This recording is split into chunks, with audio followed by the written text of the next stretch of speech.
مال ہر بندے کا مال یاد رکھیں، ہر بندے کا مال حق پہ نہیں لگتا، ہر بندے کا مال دینداروں پہ نہیں لگتا، ہر بندے کا مال جو ہے وہ اعلیٰ شرف والے لوگوں پہ جو دین کے اعتبار سے ان پہ نہیں لگتا۔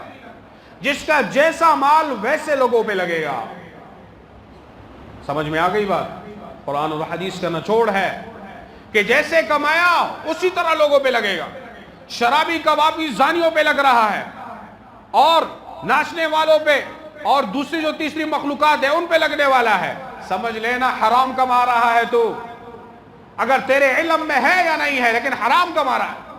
اگر کسی علماء، طلباء، صلحاء، دیندار حضرات پہ مسجد، مرکز، خانقاہ اور دیگر دین کے تمام جگہوں پہ تیرا مال لگ رہا ہے تو سمجھ لینا تیرا مال کمانا حلال ہے، اس لیے حلال جگہوں پہ لگ رہا ہے۔ ایسا نہیں ہے کہ آپ کہیں گے کہ بھئی ہم تو حلال کما رہے ہیں اور ہمارا مال۔ ہر بندے کو اللہ توفیق نہیں دیتا کہ اس کا مال کسی حق جگہ پہ لگے۔ قربانی ہم کر رہے ہیں، حرام مال سے کچھ نہیں ملے گا، کوئی ثواب نہیں ملے گا۔ امام مالک رحمت اللہ علیہ کے پاس ایک بندہ آیا، بڑا سبق آموز واقعہ ہے۔ امام مالک رحمت اللہ علیہ نے بیان فرمایا، قرآن اور حدیث پہ نظر کرنے کے بعد، غور سے سننا، قرآن اور حدیث پہ نظر کرنے کے بعد ایک بات سمجھ میں آئی کہ ہم لوگوں کے مال کے مصرف سے، مال کا مصرف کہتے ہیں جہاں پہ مال خرچ ہو رہا ہے، ہم لوگوں کے مال کے مصرف سے اس بندے کے مال کے آمدن کو دیکھ لیتے ہیں، سمجھ لیتے ہیں کہ حلال کما رہا ہے یا حرام کما رہا ہے۔ ایک بندہ آیا، اس کا مال جو تھا وہ مشتبہ، اس نے کہا جا کے آزما لیتا ہوں۔ آیا، حضرت آپ فرمایا کرتے ہیں مال کے مصرف سے مال کے آمدن کا پتہ لگ جاتا ہے، اس کو میں کیسے سمجھوں؟ آپ اس کو کس طرح ڈیفائن کریں گے، کس طرح مجھے سمجھائیں گے؟ انہوں نے کہا آسان سی بات ہے، اپنے جیب سے پیسے نکالے، کہتے ہیں بازار جا، جو تمہیں اچھا لگے اس کو دے دینا، جو تمہیں لگے کہ یہ اس کا مستحق ہے اسے دے لینا، پھر اس کے پیچھے لگ جانا اور دیکھ لینا یہ کہاں پہ لگتا ہے۔ یہ بندہ روانہ ہوا اور بازار گیا، ایک بندہ دیکھا کہ اس نے بڑا چغا پہنا ہوا ہے اور ساتھ میں تلقین فرمائی کہ یہ تحفتاً دے دینا، یہ پیسے دے دینا، ایسے دے دینا۔ اب یہ دیکھا کہ ایک بندہ جو ہے چغا پہنا ہوا، ہاتھ میں تیلا ہے، اب اس نے تو آزمانا تھا اور تیلے میں کچھ ہے بھی، اس نے کہا اسے دے دیتا ہوں۔ امام مالک فرماتے ہیں کہ بس دے دو، پتہ لگ جائے امام مالک کا مال کیسا ہے۔ مال بھی چیک کر رہا ہے تو امام مالک رحمت اللہ علیہ کا مال چیک کر رہا ہے، کسی اور کا نہیں۔ اس بندے کو اس نے دما دیا اور اس کے پیچھے لگ گیا۔ وہ ایک جگہ پہ گیا، ادھر ادھر دیکھا، اس تیلی کو ادھر ہی کسی کوڑا کرکٹ میں پھینک دیا، اور ایک دکان میں داخل ہوا، چند سامان لیا، اور پھر ایک گھر میں داخل ہوا۔ یہ کہتا ہے میں گیا، میں نے دروازے پہ دستک دی، باہر نکل، مجھے سارا ماجرا بتا، میں نے تمہیں پیسے دیے ہیں، یہ پیسے کس طرح خرچ کیے، تو ہے کون، تیلے میں کچھ تھا، تو نے پھینکا کیوں؟ اس نے کہا حقیقت بتاؤں؟ کہتے ہیں حقیقت کی تلاش میں ہوں، میرا مسئلہ یوں ہے۔ اب اس نے کہا میں سادات کے خاندان سے سید ہوں،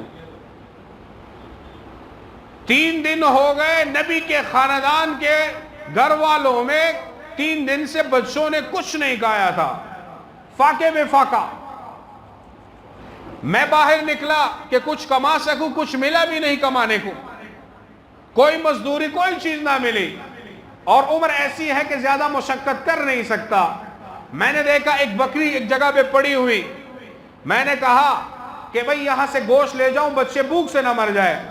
جب حالت اضطراری ہو، مرنے کے قریب ہو، تو آپ حرام گوشت کھا سکتے ہیں، میتا ہو، کوئی حرام جانور ہو، اس کا اتنا گوشت کہ آپ مرنے سے بچ جائیں۔ یہ ہماری شریعت کا مسئلہ ہے کہ حالت اضطراری میں آپ اتنا گوشت جو ہے اس سے کھا سکتے ہیں کہ آپ مرنے سے بچ جائیں، یہ نہیں کہ آپ پیٹ بھر لیں۔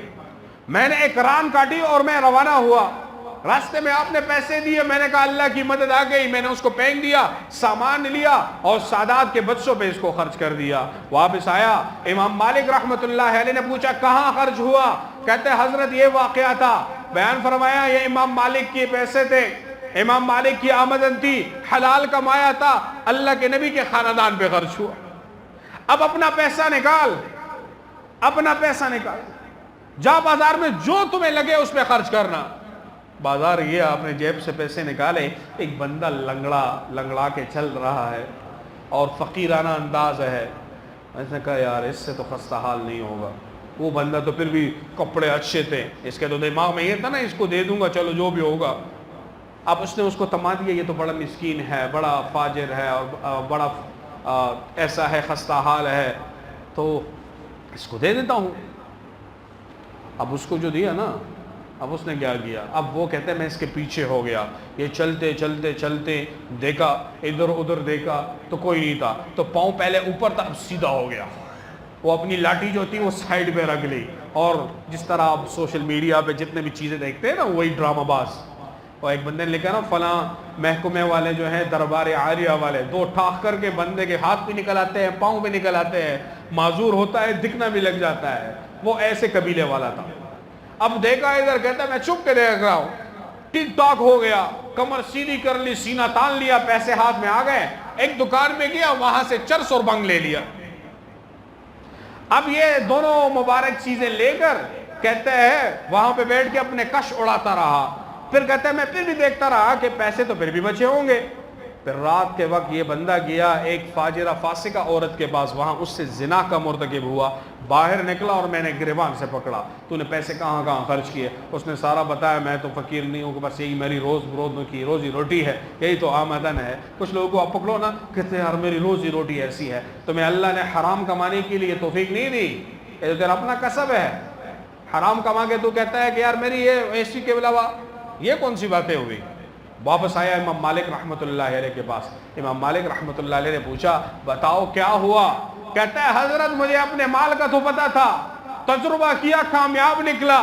میں نے اپنا حرام مال بندے کو دیا، اس نے آگے چرس ورس جا کے زنا کا مرتکب ہو گیا. آخر میں نے پکڑ لیا، اور بھی پیسے تھے اس کے پاس.